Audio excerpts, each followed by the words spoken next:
Bismillahirrahmanirrahim. Assalamualaikum warahmatullahi wabarakatuh. Perkenalkan, saya Alvina Aulia Fitriani dari kelas Ekonomi Syariah A dengan NIM 401230094. Pada kesempatan kali ini, saya akan menguji data menggunakan analisis sum efek moderasi, di mana moderasi tersebut merupakan variabel yang fungsinya itu untuk menjadi variabel yang memperkuat atau memperlemah hubungan antar satu variabel dengan variabel yang lain.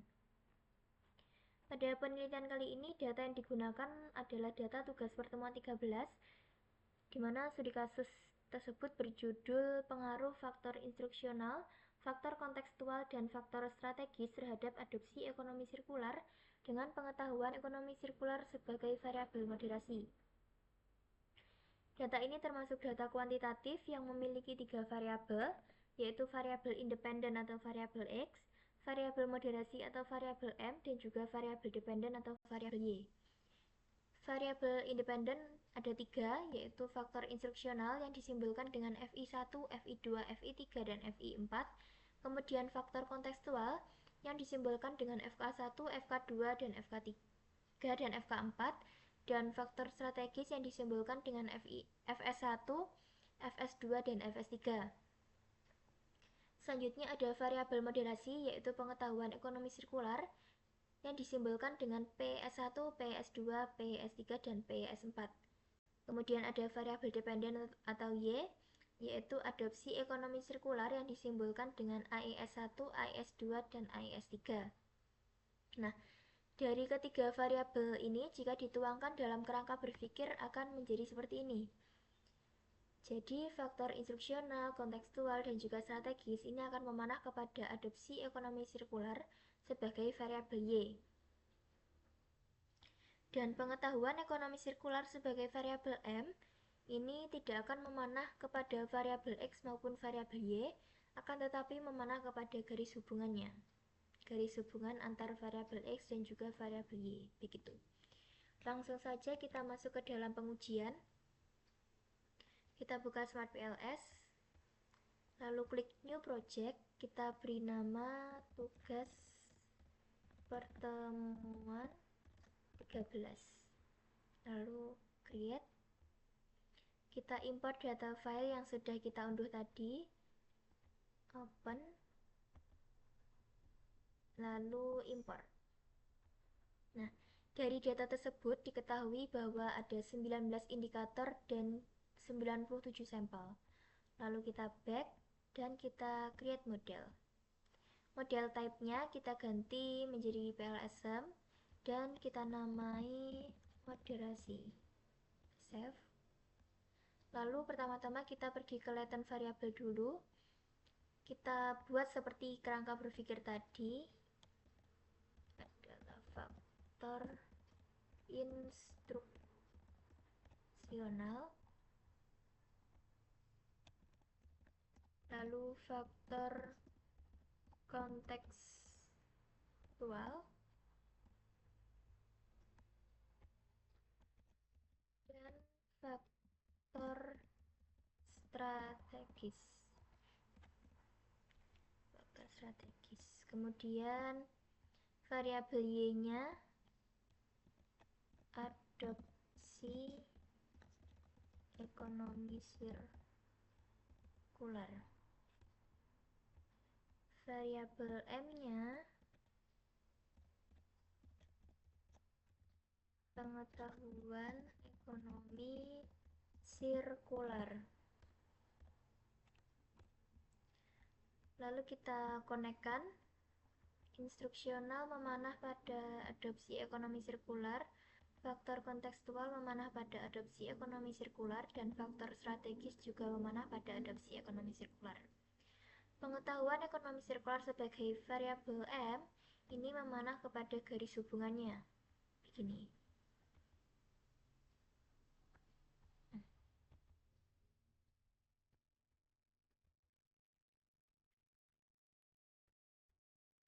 Jika sudah, kita klik select dan kita rapikan.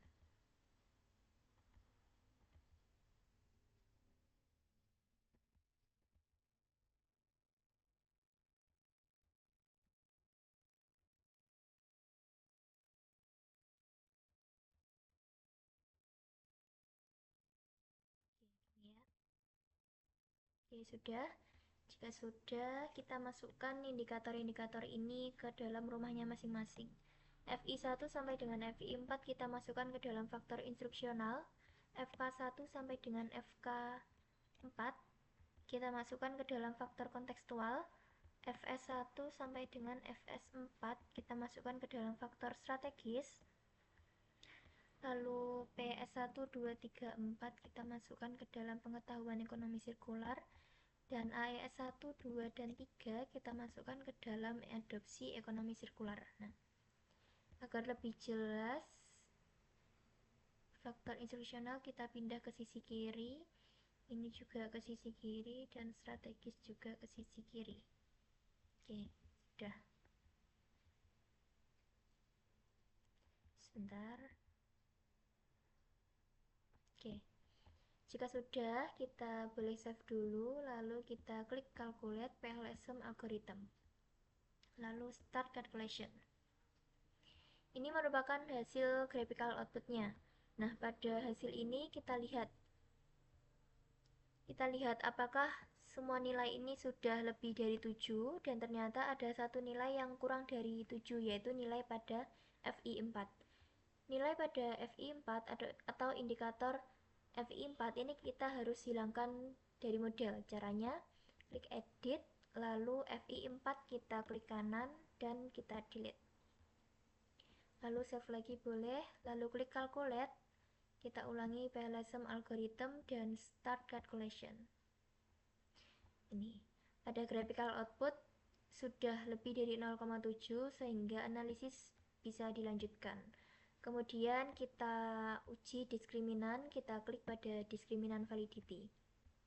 Nah, pada hasil HTMT matrix ini ada satu nilai yang berwarna merah, yaitu pada pengetahuan ekonomi sirkular. Ini berwarna merah karena lebih dari 0,9. Jadi pengujian diskriminan ini tidak bisa menggunakan HTMT. Kita uji diskriminan menggunakan Vornelecker ataupun dengan cross-loading. Pengujian diskriminan menggunakan Vornelecker ini bisa dilakukan. Nilai pada bagian diagonal itu merupakan akar kuadrat AVE. Nilai di bawah diagonal itu adalah korelasi antar konstruknya atau antar variabel. Nah, nilai akar kuadrat AVE itu lebih tinggi dibandingkan nilai korelasi, sehingga dapat disimpulkan model valid karena memenuhi validitas diskriminan. Selanjutnya, jika menggunakan cross-loading, ini diketahui bahwa nilai cross-loading IS1, 2, 3 ini lebih dari 0,7, dan nilai cross-loading FI1, 2, dan 3 ini juga lebih dari 0,7, maka memenuhi. Lalu nilai FK1, 2, 3, dan 4 ini lebih dari 0,7 semua, jadi juga memenuhi. Lalu nilai FS1, 2, 3, dan 4 ini juga lebih dari 0,7 semua, memenuhi. Lalu nilai PS1, 2, sampai 3 ini juga lebih dari 0,7 semua, jadi memenuhi. Selanjutnya kita uji reliabilitas dengan melihat pada hasil construct reliability and validity. Untuk hasil ini, kita dapat memilih satu dari 3 metode, yaitu kita dapat melihatnya melalui Cronbach's alpha, lalu composite reliability atau ROA, dan composite reliability atau ROC. Nilai uji diskriminan ini menunjukkan bahwa semua variabel construct ini memiliki nilai composite reliability atau ROC lebih dari 0,7, sehingga semua variabel memenuhi kriteria reliabilitas. Selanjutnya kita uji multico dengan melihat pada hasil collinearity statistik. Kita lihat pada outer modalis dan juga inner modalis. Nah, pada hasil outer modalis ini kan ada 3 indikator yang berwarna merah, yaitu IS2, IS3, dan juga FK3. Ini berwarna merah karena lebih dari 0,5. Sedangkan kriteria untuk uji multigo ini ada dua, yaitu kurang dari 0,5, kurang dari 5 dan juga kurang dari 10. Jadi ini tidak masalah. Untuk uji multigo ini kita gunakan kriteria yang kurang dari 10. Lalu untuk inner modalis juga aman karena kurang dari 5 dan juga kurang dari 10. Lalu pengujian selanjutnya itu mendefinisikan R-square. Nah ini, R-square adopsi ekonomi sirkular ini menunjukkan nilai 0,84 yang menunjukkan bahwa variabel konstruk, faktor instruksional, faktor kontekstual, faktor strategis, dan pengetahuan ekonomi sirkular ini mampu menjelaskan variabilitas dari adopsi ekonomi sirkular sebesar 84,8% yang termasuk modal kuat, dan sisanya dipengaruhi oleh variabel konstruk di luar model. Selanjutnya kita lihat hasil pengujian F-square. Nah, dilihat dari nilai F-square pada adopsi ekonomi sirkular, jika variabel faktor instruksional dihilangkan dari model, maka akan memberikan dampak perubahan nilai R-square sebesar 0,54, membuat R-square ini menjadi berkurang sebesar 0,54, yang memberikan efek kecil. Itu berlaku untuk faktor kontekstual, strategis, dan juga pengetahuan ekonomi sirkular. Itu. Jadi kalau untuk faktor kontekstual, jika faktor kontekstual dihilangkan dari model, maka nilai R-square akan berkurang sebesar 0,162, yang memberikan efek menengah. Untuk faktor strategis, jika dihilangkan dari model, maka akan memberikan dampak pada perubahan R-square sebesar 0,20. Jadi R-square itu berkurang sebesar 0,20 dan memberikan efek yang kecil. Lalu jika pengetahuan ekonomi sirkular dihilangkan dari model, maka akan mempengaruhi nilai R-square yang berkurang sebesar 0,846, yang memberikan efek yang besar. Selanjutnya kita mendefinisikan quality index dengan melihat model fit.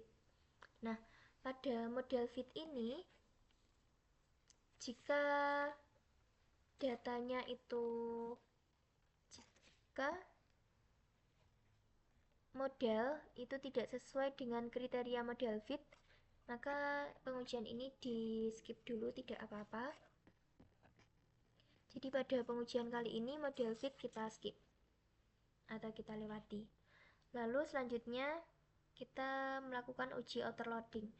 Jika ingin uji outer loading tidak bisa di sini, maka kita harus melakukan pengujian lagi.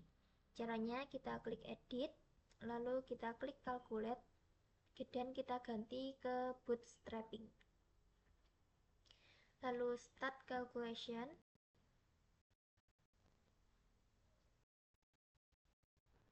Dan ini hasilnya. Kita klik outer loading. Ini. Nah, nilai pada outer loading, hasil uji pada outer loading ini menunjukkan nilai p-value yang kurang dari 0,5 dan disimpulkan bahwa indikator formatif valid. Nah, jika ada nilai NA seperti ini tidak menjadi masalah, tidak usah dibaca karena ini merupakan hasil perkalian. Jadi nilai ini tidak dibentuk secara murni dari masing-masing variabel begitu. Selanjutnya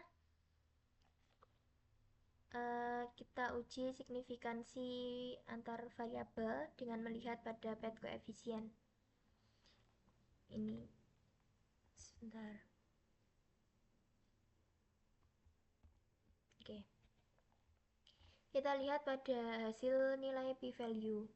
Untuk faktor instruksional dan adopsi ekonomi sirkular memiliki p-value 0,014 yang nilai tersebut kurang dari 0,05 sehingga tolak H0 dan disimpulkan bahwa faktor instruksional berpengaruh signifikan terhadap adopsi ekonomi sirkular. Nah, dengan nilai koefisiensi sebesar 0,100 ini menunjukkan bahwa faktor instruksional memberikan pengaruh positif terhadap adopsi ekonomi sirkular meskipun pengaruh yang diberikan tersebut tidak signifikan. Nilai koefisien 0,100 ini menunjukkan bahwa ketika faktor instruksional baik, maka adopsi ekonomi sirkular menjadi baik pula. Nah, lebih jauh, jika faktor kontekstual dinaikkan 1 satuan, maka adopsi ekonomi sirkular naik 0,100 satuan dengan asumsi variabel lain tetap atau tidak berubah.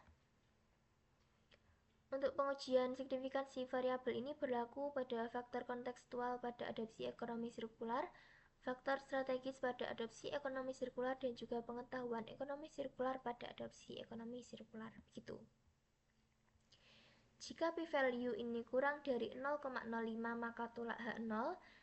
Jika p-value lebih dari 0,05 maka terima H0. Begitu. Selanjutnya kita uji interpretasi variabel moderasi. Untuk hasil pengujiannya sama menggunakan tabel yang ini, namun kita lihat yang hasil perkaliannya. Ini. Misalnya, pengetahuan ekonomi sirkular dikalikan dengan faktor instruksional terhadap faktor ekonomi sirkular, ini menghasilkan nilai p-value 0,243. Jadi, kesimpulannya, ini terima H0, dan disimpulkan bahwa pengetahuan ekonomi sirkular tidak memoderasi hubungan faktor instruksional dengan adopsi ekonomi sirkular. Begitu. Jadi, jika kurang dari 0,05 maka tolak H0, dan jika lebih dari 0,05 maka terima H0. Lalu, untuk pengetahuan ekonomi sirkular dikalikan dengan faktor instruksional terhadap adopsi ekonomi sirkular, ini kan memiliki nilai koefisiensi sebesar minus 0,051, yang artinya ini menunjukkan bahwa pengetahuan ekonomi sirkular ini tidak mampu memperkuat atau memperlemah hubungan faktor instruksional dengan adopsi ekonomi sirkular. Nah, ini sama ya berarti dengan pengetahuan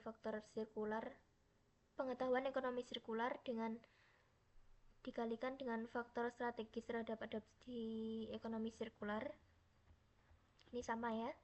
Nah, yang beda ini hasil koefisiensi dari pengetahuan ekonomi sirkular dikalikan dengan faktor kontekstual terhadap adopsi ekonomi sirkular. Ini kan nilai koefisiensinya 0,104. Nah, ini positif. Jadi